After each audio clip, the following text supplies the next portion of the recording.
Hello, and welcome to Here's the Thing with Robbie and Jose, where we explore relationships through a male and female perspective. With me, as always, is the lovely Robbie. Hello. Hello. How are you? I'm good. How are you doing? I'm well. Thank you. Trying to get through this Love is Blind. Yes, you're right, because love is not blind. Love is not blind. We might touch on it a little bit. What exactly does that even mean? Love is blind. Because my whole thing with that is, are we talking about physically that we're supposed to be able, because I know it's the pod thing. And I think in this case, perhaps, not seeing them for a short amount of time, perhaps they would be blind because they just have a voice. But I don't know. I was thinking about it and it's like, is it blind in the sense that if they do something that you don't like, then you overlook it? I know. I think for this show, it's like you're only taking that 5 senses, but you're only taking the sight out. Right. But I think everything else is fair game. So then I started thinking about it a little bit more, and it's like, should they have made it with just blind people? Because I started thinking about that. Like, what if they just did blind people, right? Because they don't. Then they just call it love? But love is blind, but like not trying to be mean about it. But you know what I'm saying? Like, if two blind people are dating, then they really don't know what they look like. I mean, I guess they can like touch each other and feel their faces and stuff. It. Yeah. Oh, well, I guess they could. Well, I guess if I was gonna say they don't know what they look like, but I mean, if someone in their family says like, "Oh, you have blonde hair," then they would be like, if they met another blind person, they're like, "Do you know what your hair color is?" They're like, "Oh, I'm a blonde. As my mom told me." Right. But that's what I'm saying. Like, would it even matter? Because you don't see it every day. The love is blind implies that you have to see them, right? And if you can get past their physical look. I think if I was blind, I don't care what they look like. Like, what does it matter?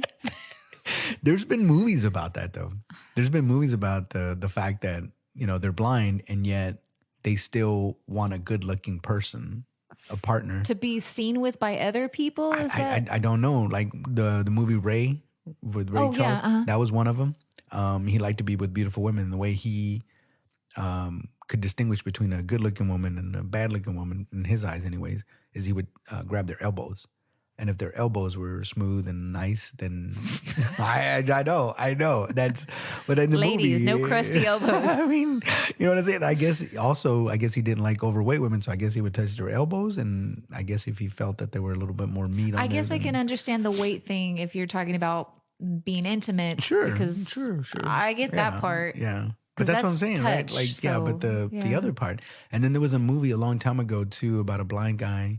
And he would only go out with good-looking girls. And I think there was even an episode on 30 Rock where there was a blind lady on there, and then she found out what the guy looked like because she touched his face and was like, we did talk about that. Yeah, and was like, nope, not doing that. And it's just like, okay, how does that work? I don't know. Anyways, that's where my brain goes, and my apologies for digressing completely, but that's okay. Today we're talking about episode 9.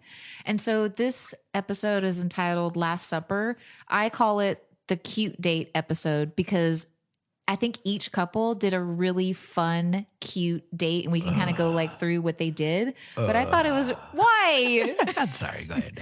No, you don't like it? No, I No, but it was like cute. They were like on a boat or people in love are annoying.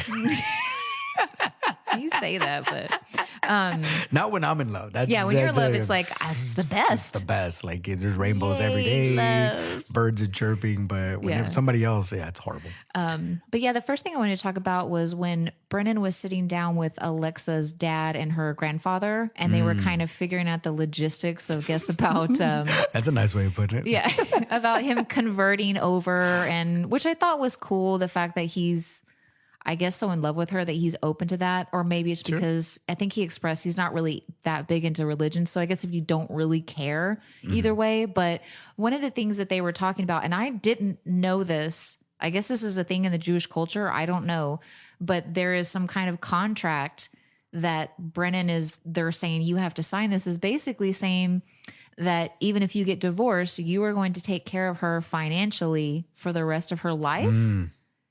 Yeah, I have so many questions. Yeah, so / issues if with that. If you're not from Texas, we are not an alimony state. Right. So why, and so maybe it's a culture thing. I just didn't know this, but why would they feel what's the origins of that?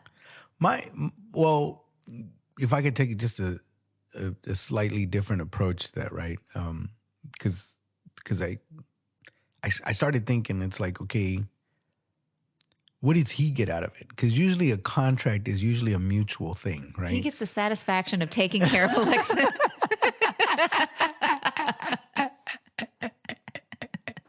You know what I mean? Because they didn't touch on that. You know what I Right. mean? They just touched on all the things that would happen if things go wrong. Right.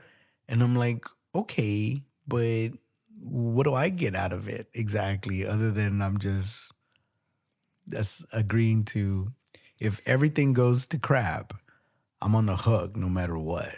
Like, does it have to be my fault? Is it her fault? Does it matter? Yeah. Um, is there some kind of clause that requires her to be a certain way? Like, Mm. you know what I mean? Like, I don't understand that. I just don't understand why would anybody. It felt, anyways, at the time, very one sided. Yeah. You know what I mean? I agree. So I was just trying to figure out, well, what do you get? Like, if he says, if you do all that, you get a dowry of like $20 million. It's Yeah. like, okay. What do you think, Brennan? Because I mean, they could have edited it out, or maybe he didn't talk about it. But like, do you think he felt any type of way about all these things that he's having to change for her? But like you said, what does he get? I think that dude has just got his rose-colored glasses on, Mm, and they are very rose-colored. very I blind. mean, and I think, and I'm not knocking the guy. I think we've all been there, um, where you're so head over heels with the person that no matter what they ask you, even if it goes against your principles, you'll do it because Yeah. you're just so into them at the moment that it's all justified. You know what I Yeah. mean? And I think it's dangerous when you do that because again, it's like the Hulk. Like the Hulk when he gets mad, he gets Uh-huh. angry, and he's not really thinking. Then all of a sudden, he comes down from it, and he's Hmm. like, "Oh man, what did I do?" Like we call that the drunk effect. When you black out the night before. I mean, fair enough, fair enough. But I mean, it's the reason I use Hulk, and it's such a great analogy. It's because it's all internal, Yeah. right? He gets angry, he gets emotional, which is what makes him angry, right? And so when you're in love or infatuated or whatever you want to call it, there's a chemical imbalance in your brain, and it's not like an outside drug; it's all internal. I can understand that more if you're younger, but Brennan's like 32. Yeah, I'm but you're still susceptible to I that, know, man. but like it just seems very extreme. You're already changing religions, which I Mhm. don't even know how his family feels about that or if they're religious or not. I'm not sure, but like that's a huge thing. And You're I've changing gods, yes. exactly like I think it's really sweet. Like I said, if anyone wants to do that for their potential spouse or whatever, cool. Sure. But like having to pay, and let's be clear, we're not talking about child support. This is just even if they don't have kids, Right. you're It's going to something along the lines of financially, like if it doesn't work out yeah. and that's it, then you You still could get have to divorced support after her. 60 days and Right. you're still, You now still have you to have support to her forever. support her, which is, I don't know why anyone would agree to that, especially someone like Brennan who doesn't have really anything. Not yet. I forgot how old he is. Do you He's remember like how old he is? 32 Oh, okay. or 31, 32. I think he was one of the older ones in the group, Okay. but he doesn't have a lot of wealth. And Alexa's family is extremely wealthy, or it What the appears little that, he has, he's gonna have to yeah, it's gone now. And I don't know. Like, what if, okay, so if it doesn't work out, he gets remarried. Now he has to, and let's say he doesn't have kids with Alexa, he has to support two wives, basically. Yeah. That's why Texas is not an alimony state. Well, for Brennan, it is. I don't know what, I don't know what But he's going no, to but do. that's the reason. Like, if you really look at it that way, for the states that do have alimony, Yeah. that's exactly it, right? It's like, We move away from those states. yeah, but go and and mind you, it doesn't happen a lot, but there are women sometimes that do have to pay alimony, and that's what it is, right? It's like and sometimes it's a clause, so it's not always the best thing for you. So there's a clause in that says I only have to pay alimony so long as you're single. Right. The moment you get married, then I'm done, right? Right. And so sometimes they'll live with the guy so that they can continue to get the alimony and still get the benefit of living with this person. because they know that as soon as I marry him, yeah, I'm getting I cut would off. assume that all contracts would have that stipulation in there. So you're saying that there are states where they say even if you get remarried, I still have to financially, even if like let's say she marries some rich dude, I still have to financially take care of you. That seems strange. Well, no, that part I don't know, but no, what I'm Yeah. saying is they know the system and they're going to play it, Yeah. right? So at that point, it becomes more of a financial thing, right? It's like Yeah. they fall in love with somebody else. They're never going to marry that person because, Right. again, as soon as you do that, they Which I close the I don't know. I spigot feel over like if here. I was getting married and if it, let's say that that was part of the contract, I would be like, you better put in here if you are, you know, living with someone or whatever. Like there's got to be more to it than just because you're right. I can just live with my boyfriend forever and live off of Have you my ever? And ex's sometimes it money. gets even more specific than. Have you ever seen a movie called Intolerable Cruelty? No. It's really good. It's by the Coen brothers, and he's in a divorce attorney, George Clooney, and he doesn't believe in like love or any of that stuff. But there's this one side story, and it's this lady, and she lives in this big giant mansion of a house that she got from the divorce Mhm. and the alimony, but she's lonely because I think she can't even live with the guy. Like if she has any kind of romantic Mhm. relationship, so like she's looking at the pool boy, Mhm. and even then she's reluctant to even touch him because it's like as soon as I do that, they cut off everything. Like they'll kick me out Why of don't this you just house. invest and then after a And while it's you very can. sad because eventually what ends up happening in the movie, she dies. Uh-huh. And Oh, everybody's like, it's so sad. She died by herself. Yeah, well, she was that's in what this you big get. giant mansion and she Yeah. had all this money and this, that, and the other, but she died by herself, lonely. And she was like a relatively young woman. But no, I mean, look, here's the thing about marriage, right? There is the symbolic part about it, and then there's the contract. Mhm. The contract is just rough. Yeah. Now, if the idea was that when you marry for life and there is no going back, I can see why the contract would just make it more, it would just solidify it more so than just a verbal vow between, Mhm. like, I'm going to be with you forever and you're going to be with me forever. Now Right. you have it on a contract. Right. We don't do You ain't handshakes anymore. going nowhere. But obviously, in this day and age, the people have deal breakers and they don't even need to necessarily be, what they were traditionally, where like infidelity or physical abuse or even verbal abuse or something extraordinarily toxic. Like it could be now that, hey, it just didn't work out. Yeah. We're two different people. So now we're going to get a divorce. And in the past, you were still married. Yeah, you're still two different people, but you're still married. We're still stuck together. So nowadays, for whatever reason, let's say you want to be happy, and I'm using the air quotes, you get a divorce, so now you're going to pursue your happiness elsewhere. Well, now you have this contract to contend with now. And that contract says, I feel bad for Brandon. I feel like even if she was mistreating him, that's going to be a factor and before he leaves. She could be the most terrible wife. And he's like, before he well, leaves. yeah. So he's leaving. I mean, we'll check back in like a year and see if they're still together. I don't know. Wow, is it a foregone conclusion that Most marriages end in divorce. That's all I'm saying. But the next cute that's date that we amazing. I go love it. to is Cole and Zenab, and they are doing like a dance instructor kind of. This is what couples do before they get married. They go take a dance class so that way they can have their dance at the wedding. Yeah.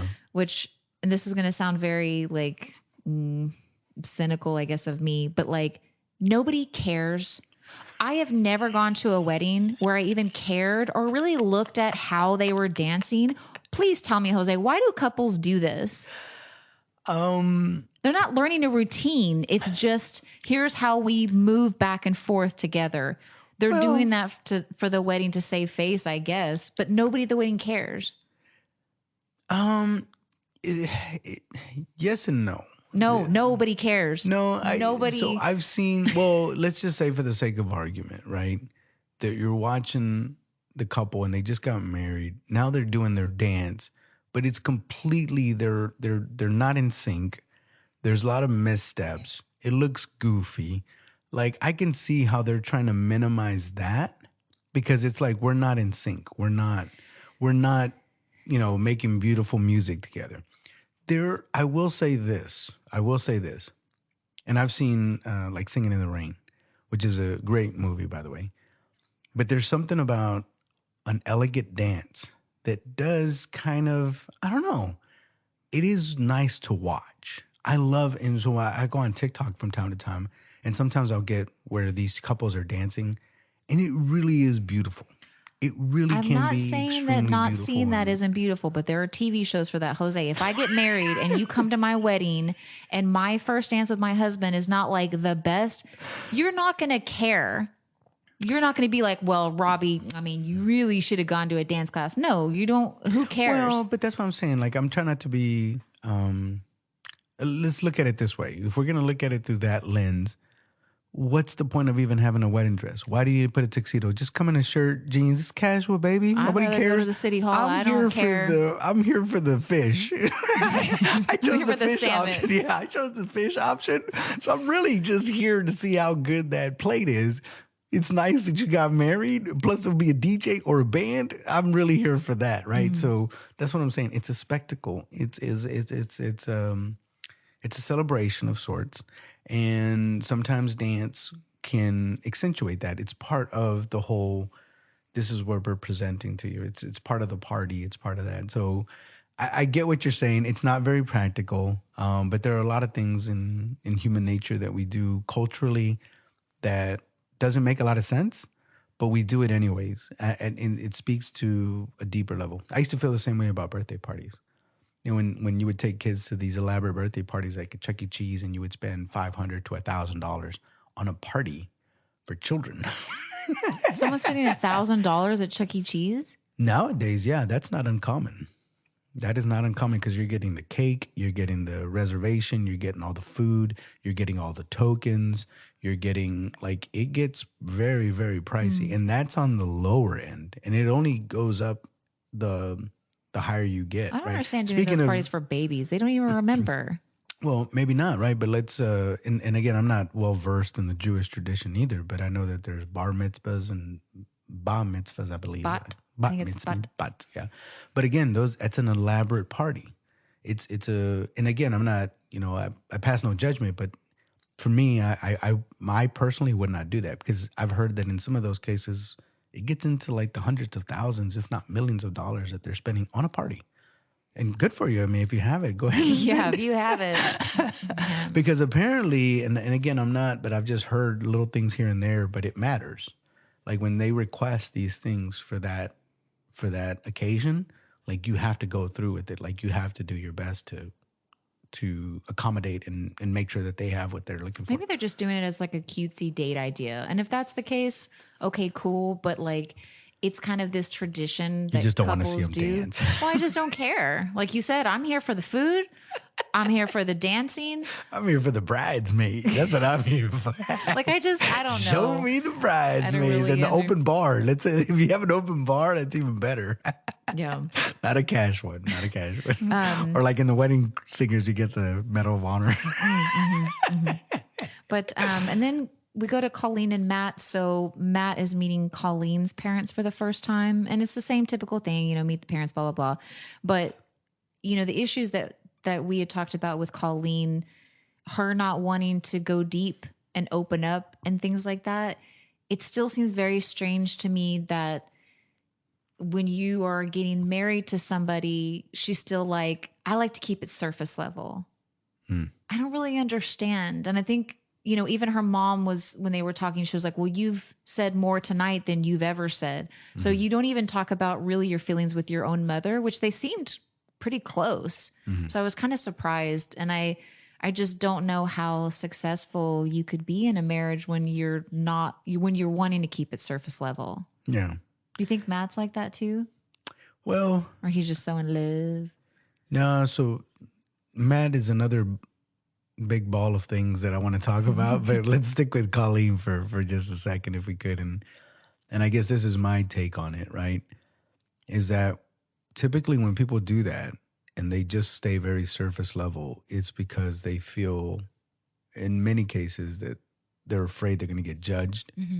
and therefore rejected by people if people get to know them. Yeah, we know that she doesn't handle rejection very well. We've seen that. She does not. She does not. And I think I don't know. It's weird. Well, let me rephrase that. Not necessarily weird. It's just an observation that I've made that sometimes people seek validation from outside sources.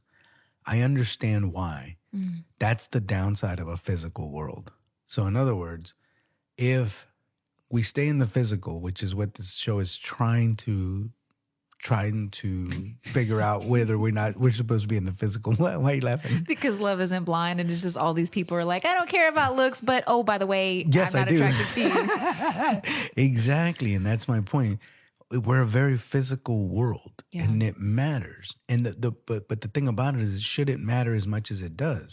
Now, then the argument becomes like, well, even if we know it's wrong, that's still a fact of life, Yeah. and I don't think we can ever get around it.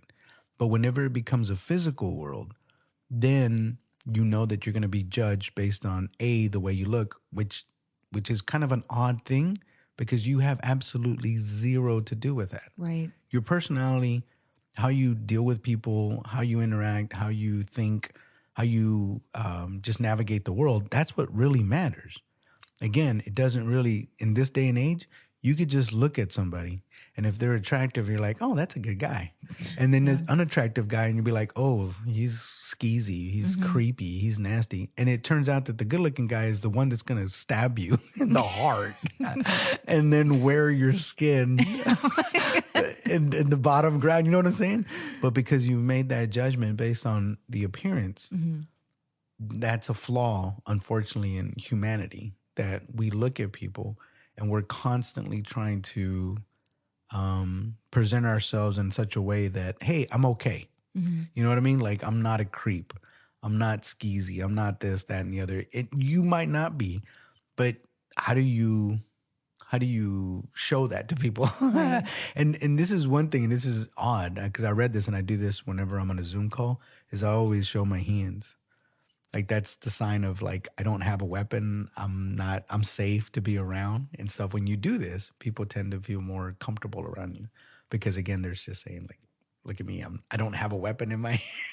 I wouldn't think that on a professional Zoom call that anyone had a weapon. My point being is it's ingrained. It's subconscious. So they seem to be more trustworthy when they show your hands because they're like, oh, I can see he's not hiding anything.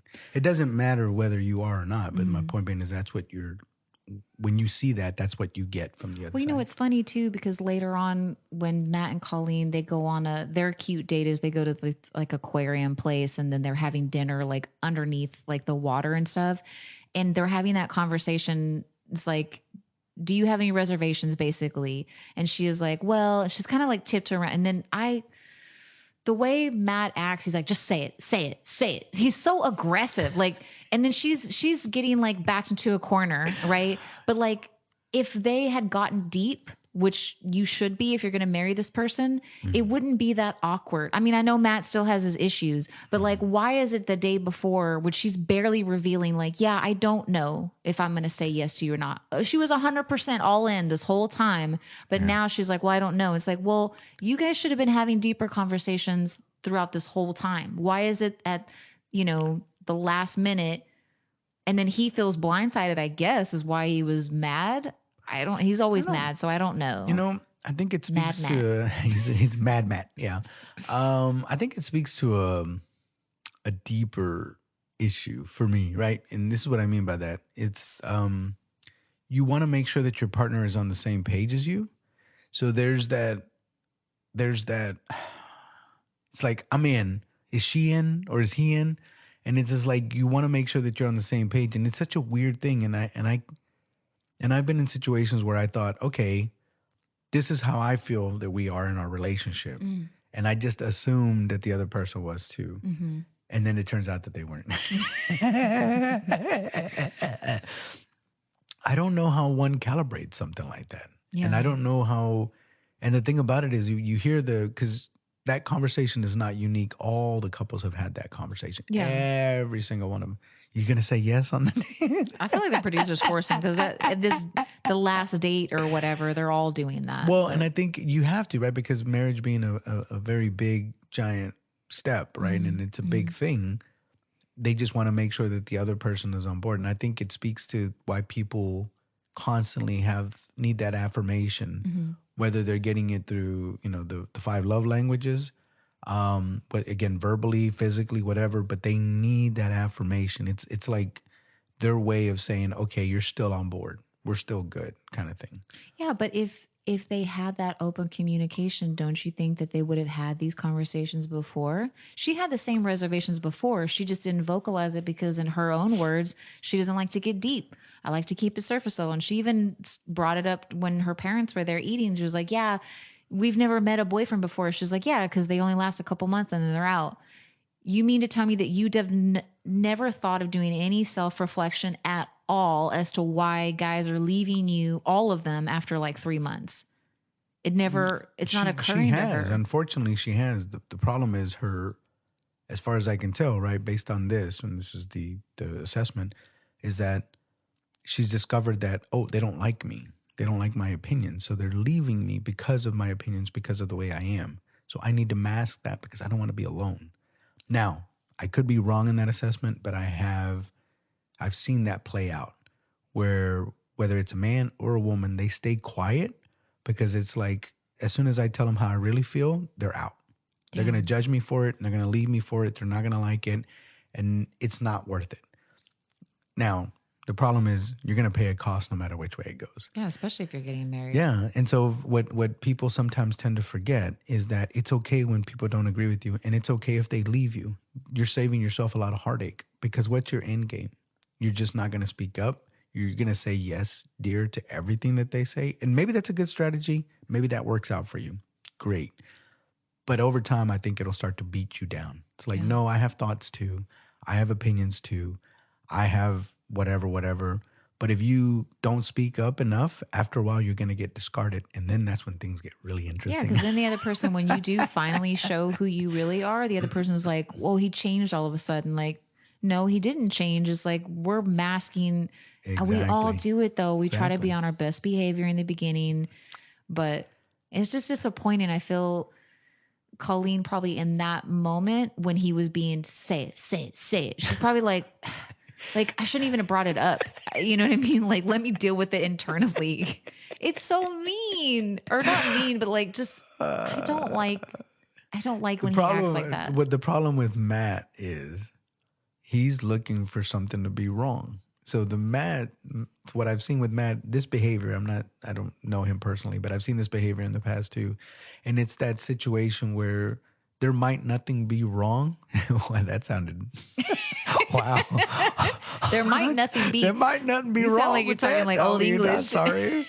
But there could be nothing wrong. And, but in your mind, there is and you're just waiting for the other shoe to drop. Right. I've It's too seen this perfect. What's wrong? exactly. I've seen this, and this is a psychological thing, and I understand why we have it. It's for survival mode.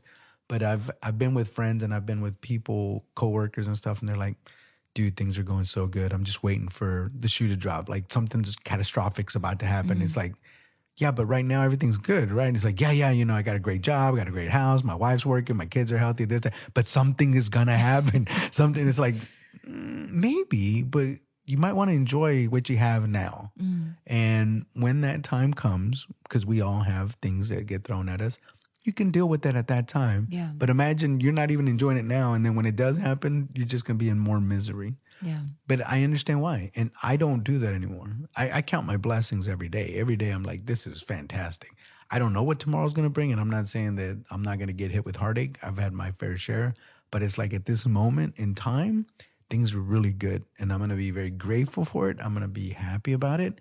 And what happens in the future will happen. And it doesn't necessarily mean that something bad's going to happen. It could get better. Like, but people just, I'm an optimist no matter which way it goes. But anyways.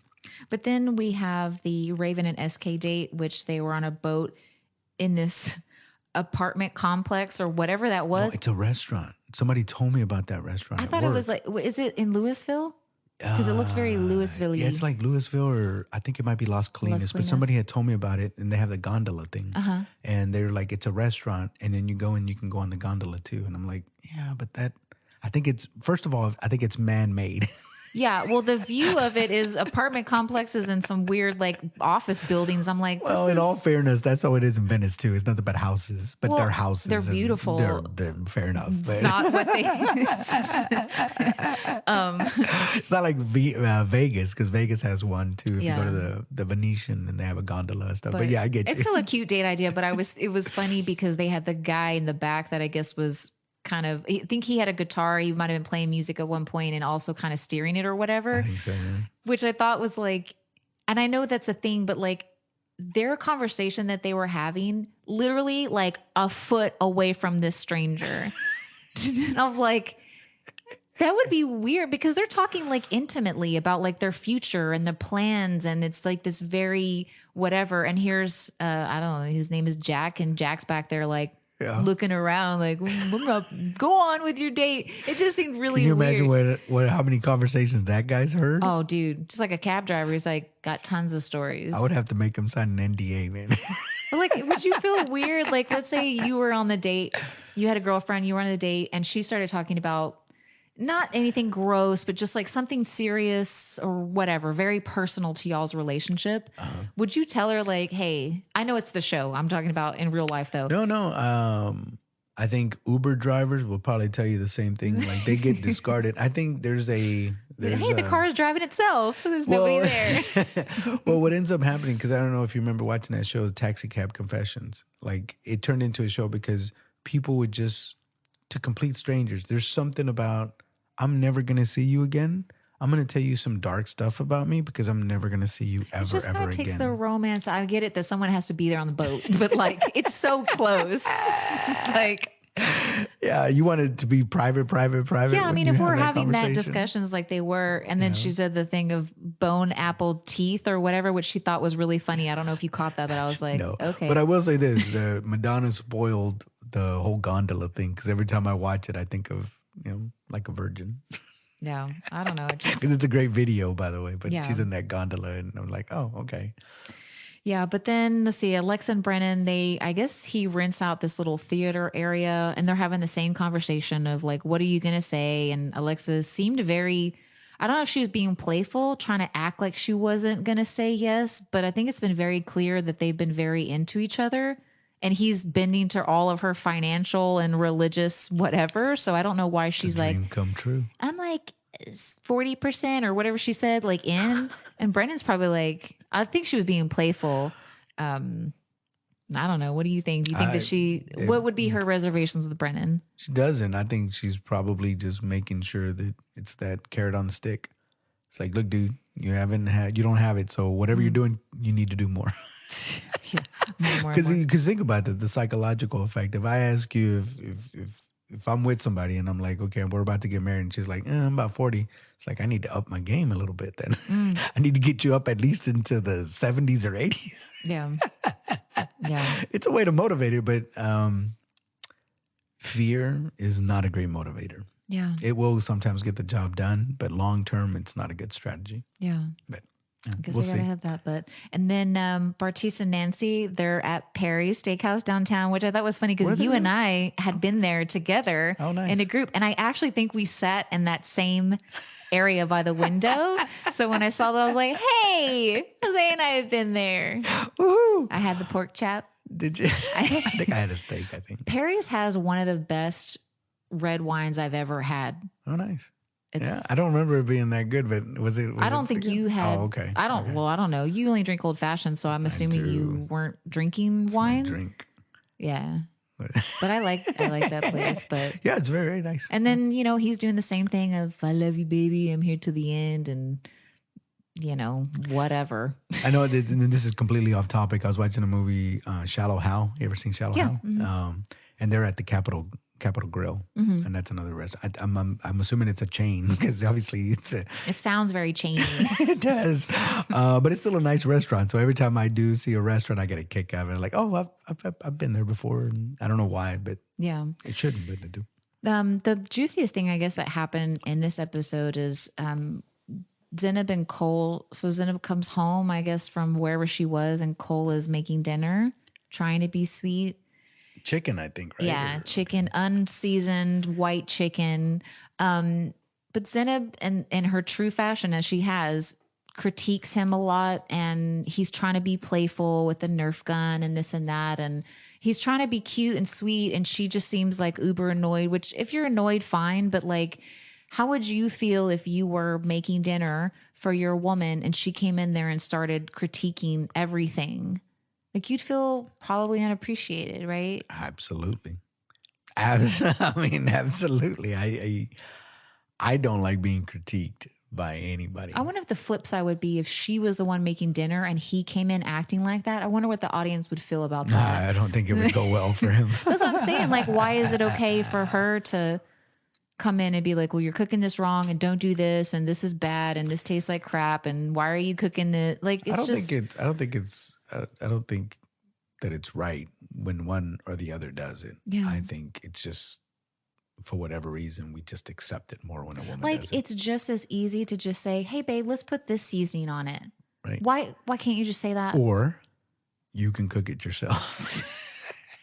Because I'll give you an instance, and I know we've talked about it on a previous episode, but if somebody cooks me dinner Mhm. and then I have the cojones to say you should have done this and Yeah, you should have say, done that and that's should have done that, delicious. right? Big right, I'm gonna get crucified by that because they're gonna be like, "You dirty dog! She Mhm. cooked you dinner. She's been slaving over, and the at minimum you should just all you should say is thank you. It's delicious." Yeah. But we don't have that sort of critique on a woman. A woman is like, eh, she's just helping him she's making him better. I don't understand why. And here's the other part of that though, too. His personality in such a way is very carefree. That's Mhm. just the way he is. Yeah. Now, me personally, and I'm just saying me, I'm somewhat of the opposite. When I cook something, I like to stick to the recipe. I like to make it right. I'm in that sense, I'm more critical on myself. Now, the problem with that is that I've gotten also feedback that it's like it's too much. So it's just like sometimes you can add some extra this Alter or the yeah, like you whatever. can deviate, you can ad lib, you can have fun with it. And it's like, no, no, no, it has to be this way. But it's just like So they're trying to get you to loosen up. right. But my Yeah. point being is you're gonna get critiqued no matter which way it goes. So if you were like hard line, this is why I'm gonna do it, I'm gonna do it right, they're gonna be like, loosen up, man. And everybody's gonna be like, yeah, dude, you should loosen up. And if you're the other way, if you're too, let's say fun and playful and just kind of taking it like, hey, we're just throwing caution into the wind. We'll see how it turns. We'll put ketchup on it afterward. Which is, They're like, no, no, you need to be more refined. yeah. And it's just like, but you knew that he wasn't like that. She wants a refined kind of guy. Mhm. And she, unfortunately, this is what I see happening too. And I don't knock her for it exactly, but you have to be very careful. Is that, again, if you like things done a certain way, sorry, you need to do them. Stop trying to train me to be you. I don't want to be a mini you. I am me. Now, again, if you have a certain way you like to cook, if you like the way to wash dishes, clothes, how you have your couches set up, the bed has to be made. Do them. Why are you getting on to me? Why are you trying to turn me into you? I don't want to be you. I am who I am, which I thought you loved, but it's like, eh.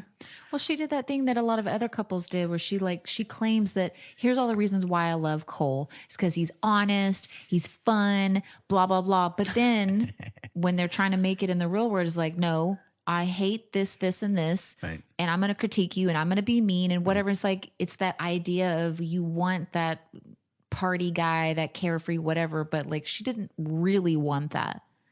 And now she's punishing him. Well, Because he's having to put up with it and be like, I'm just be nice, just be sweet. I want a girl that's sweet. right. I think what ends up happening is people want.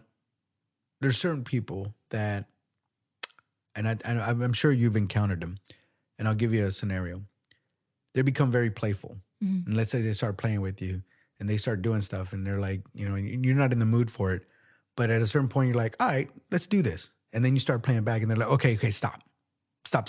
I don't want to play anymore. Like a tickle fight? Yeah, let's say it is a tickle fight, right? And at first they start tickling you and it's fun, but then when you start doing it to them, Now they've changed their mind. Now I don't want to play anymore. So Yeah. now we have to stop. Like, it's a hard stop. So it's like, you want me to be what you want me to be when you want me to be that. Mm-hmm. I'm sorry, I'm not a robot. Right. So either I'm going to be playful when I'm playful, I'm going to be serious when I'm serious, I'm going to do whatever I want to. But she seems to, and it's not her. I've seen this 1,000 times, this sorts of behavior. It's like, I need you to be this way right now. And then I want you to be that way this time. Mm-hmm. And it can change. And whenever it changes, I need you to change with whatever my mood is. Because if I want to play right now, I want you to play. But as soon as I want to stop, we want to stop. Well, I'm sorry, you can't do that, because they're going to be like, what? I'm not. even the rules that she tried to come up with or complain about, like the towels, she said, like, will you leave towels on the floor? And he said, will you put them in the tub? How is that any different? But for her, when she's like, well, at least it's in the tub. What does that mean? You still have to pick it up. Yeah. I mean, when I was married, or even if I'm with dating seriously, right? I like to do the dishes. I don't, so like, once we're done, I like to pick up the dishes. I don't like them sitting there in front of me. Mm-hmm. I get up and I pick them up and I put them away. Mm-hmm. I don't say, hey, babe, pick up your plates. Mm. Can you get these plates? It's my thing. It's my get up. So I'm going to pick them up. Over time, usually, I don't say it. They'll usually do it for me. But that's out of love and caring, because Right. they're like, I know you don't like plates. So they pick them up for me. And I'm like, oh, you don't have to do it. I want to. It's like, oh, okay, that's perfect. That's how you go about it. So again, if I had a problem with clothes all over the place, I'm going to pick them up, because I have the problem with them. That's the way they are. Now, again, I can have the conversation and have a sit down. It's like, please, if you don't mind, could you please put them in? And if they say, I'll try, and obviously I still see them on the floor, it's like, okay, we've already had it. Whether they're trying, I don't know. But what I do know is it bothers me, I'm going to pick it up. I'm not going to feel any kind of certain way about it, but it bothers me, so I'm going to pick them up. Well, I will say that as a tidy person, it is very frustrating when you're with someone who does, but I'm just saying she's being a hypocrite when you say you're putting them here, but she does basically the same thing and it's fine for her. Right. That's the problem I have. So if I'm going to complain about the dishes and I'd be like, I can't believe you didn't clean the dishes. But then when I'm at home, all my dishes are dirty in the sink. It's like, well, but they're mine, so it's okay. No, right. it's not. Exactly. Yeah. And that's, I mean, it speaks to your way is not the right way. Right. And it should never be looked at that way. It's your preference. And if it is your preference, then so be it. You should do it. Right. Yeah. But I would think that other person, if I was with someone and they know that I don't like towels on the floor, but like, babe, can you please, like, I would want them to do it out of love. Like you said with the dishes thing, I know you don't like the dishes here. I'm going to pick them up. It's just because you respect that other person, you love them. It's like, I know they hate this thing. It's small. Let me just do this thing. Yeah. It's not that big of a deal. I think that speaks more to your partner, honestly, because I've seen it both ways where the partner says like, well, I'm just going to do it because my partner's going to pick it up. I already know. So then they get used to it. Then over time, and that's just like the tip of the iceberg, but let's just say that you and that partner don't work out. And now you're by yourself. You've gotten accustomed to it, weirdly enough, to a tidy house. Right. Now all of a sudden it's gotten messy because like, oh, there's nobody picking it up after me anymore. Do you think those people would actually too, because you get so used to it, their next relationship, they're looking for that same type of quality? Because you need to refill it with, if you lose your maid, quote unquote, you're going to want to fill it with another maid, right? Maybe, unless you find another messy person and they're both okay with just throwing stuff around. Some people reflect. It's weird after a breakup, right? They either become more of what they are, or they say, no, I want to be different. I want to change. For me, right? It's like, okay, I've gotten the feedback. The ultimate feedback is they left. Now, anytime a breakup, and I don't want to digress too much, but in a breakup, it doesn't necessarily mean it was you. And I'm of the opinion that when people break up, and even in my own divorce, mind you, it didn't work out. There are factors, but I'm very reluctant to put blame on any one person. And some people just aren't compatible, and that's okay. That's what I'm saying. It didn't work out for one reason or the other. But the moment that you start saying it was them, it wasn't me, You got to be really careful. It's a because you that's a trap Right. because after that it's like, okay, I'm perfect. It's everybody else that's not. Breakups are no different than any other life lessons, a time to reflect on what should I learn from this? Whatever, it could be anything. You could have, lost your job and it's like, yeah, you're upset, but it's like, well, why did I lose my job? Well, let me reflect on that. I always showed up late, blah, blah, blah, whatever. These are things I need to work on. But Yeah. yeah, I think that after every breakup or any kind of life event, you should really be like, okay. And maybe if you feel, I mean, every breakup's gonna be different. So if you're with a guy for like a month and it doesn't work out, maybe it's not you. Maybe it's just like, Yeah. oh, it just didn't work out. For me, it's also the other part that you learn. You learn things about yourself Mm, because where you and I've done this before where I was like, man, if this were to happen to me, I'd be devastated. I'd be done. I could not move forward. And then it happens to you, and you're like, man, I could move forward. yeah. Like I did survive that. Not only did I survive, I thrived. Like after that lesson, I learned a lot about myself and what Hmm. I can tolerate, what I Yeah, can't. probably got some new deal breakers. Maybe so. But that self exploration, unfortunately, it's a stress test, right? And that's the reason why stress tests exist. It's like, okay, you have a system in place. You think that this is the way it's supposed to work, and you think it has this much tolerance, let's say, right? Now we're going to test it. And as soon as you test it, then you find out, ooh, guess what? It has way more tolerance than you thought. I was watching a documentary. Sorry, I know I do this a lot, but I was watching a documentary about the rover on Mars. That rover was only intended for 90 days. That's it. That was the entire mission. It's like, we're going to have it 90 days. It lasted a year. So when they built it, yes, it was intended only for 90 days, but what they realized was it could last way longer than that. I mean, it surpassed anything that they could have imagined, and they gained more out of it. And that's a perfect example of like, you think you know, because these are the people that built it from scratch. I mean, every inch, everything, and they're like, yes, we're building it for 90 days. And Mhm. then it turns out that it's much more resilient than that. And that, when people discover that about themselves, that they're that resilient, they're that strong, that they can take it, that they can change, it's painful for sure. But that's when the magic really happens. Yeah. Because now you have to look at yourself a lot different. Because now it's like, oh, I'm not weak. I'm not stupid. I'm not this. I'm not that. Like I am. Like I'm pretty badass. Yeah. But yeah, they're having this conversation, and then Zenab is like, "I'm 1,000% in, and I'm going to marry you," and blah blah blah. And then it's still escalating, and he asked her if she's bipolar. She Mm. gets really mad about that, You think and why? Why do you think she got mad about I think she was just annoyed from the whole night. She seemed annoyed already when she walked through the door. Maybe she had a bad day. I don't know, but that's where the scene ends. So she walks out. You know what's interesting about that, right? Is that people have made comments to me in the past too.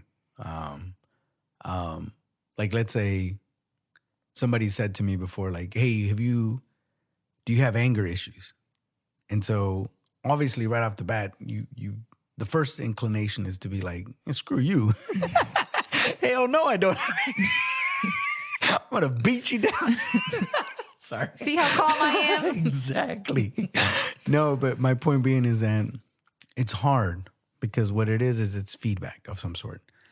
And it's very difficult within that moment and usually have to take time to reflect to say, okay, what did I do to make them even say that to me in the But he first place? could have rephrased it. He could have said, "Hey, look, He I could have. feel like you're hot and cold. Right. Can you explain?" Delivery is all. Yeah. But I think that in and of itself is the problem. Is that it's still the feedback that you get. Hmm. And if you don't like the way it's presented, fair enough. But you don't throw out the baby with the bathwater because there's something there.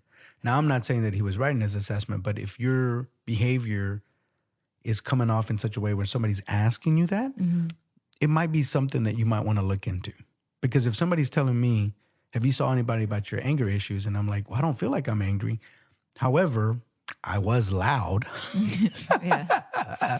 Right? I was very loud and I can see how they can interpret that. So I know that I am not angry, but I am passionate and I've gotten loud. So what that means is I'm giving off the wrong vibe, Mm. right? And you don't want to do that, right? And I remember even Wedding Crashers, I was just reference that one more time. But there's a one scene where the one guy, I think Luke Wilson's character is kind of sitting in the corner and stuff. And then Vince Vaughn comes over. Is like, is that the vibe you want to give? Like moping around? Like nobody wants to hang out with you, dude. Like change your attitude because you're giving off the wrong vibe. And, you know, he gets up and then they go dance or whatever. But that's my point is that there is one thing between, there's a difference between what you intend to present versus what people are getting from that. And, you know, yeah, she could have, later on, she could have had that conversation like, look, I see your point. I don't like your delivery. Maybe you could have done it a separate way. And he would have probably been like, all right, but, and maybe I can see where you think I'm hot and cold or, you know, where I might have issues. But yeah, every time I see them argue or every time I see them have a discussion, she keeps on bringing all the negative stuff that he's ever done. Because I remember when they were having that conversation in bed in the previous episodes where he had told, they were talking about Colleen and how he thought she was a 10 out of 10. And he said that Zaina was a 9 out of 10. Which, by the way, is still a good rating, by the way. I wish I've never been told I was a 9 ever. So out of a 10. So like if somebody were to say that to me, I'd be in hog heaven. But she turned around and she said, from here on in, I'm always going to remember that you said ... That's a bad way to start. Yeah. I'm not saying that what he said was right. That by no means am I justifying what he said. But what she's saying is I'm just cataloging this, what you just said. This is all ammo for later. And yes, I'm going to stab you with it at a later time. I'm going to pull it out at any point in time. So anytime you tell me I'm pretty, I'm not going to listen. Even you can tell me I'm pretty and that I'm a 10 out of 10 from here until infinity a trillion times. I'm going to remember that one, and that's what I'm going to hold you to for here until forever. Now, I'm a guy. I got to think. Do I really want her bringing this up for me for the rest of my life? Yeah. Probably not. If you can't get past that, and I've apologized, and I've told you 1,000 times just that you're the light of the sky and this and the other, but you're going to discard all of that? And you're telling me that no matter what, this one thing that I've said, you're going to hold me to that forever? I'm sorry. I can't do that to myself. Yeah. But anyways. But yeah, that was episode 9. And I just realized that you're wearing glasses. Have you always worn glasses when we recorded? No, I was out last night at a rave. And you can't see now? No, I'm tired right now. And I'm having a hard time focusing. Oh, okay. Because the eyes are they're a muscle. I usually don't notice things like on people's faces. Like you say, like, oh, I shaved my mustache January 1st. I don't notice anyone's facial hair. Yeah, because we've been talking for like at least 4 hours now. But I know, but like, yeah, I just realized I was like, I wonder if you wore glasses each time. But anyways, but yeah, that was episode 9. So we're almost at the end. It's getting wedding time. I think this Cole and Zidane fight was, I think the night before the bachelorette thing. I think so, yeah. Yeah. So... we shall see. Oh, yeah. But here in a little bit. Turn in for the conclusion. That's right. Okay. And by the way, we're going to be doing 10 and 11 on the next one. So we're going to wrap it up because this was episode 9 that we're recapping. So, all right. Okay. Till next time. Till next time. Bye.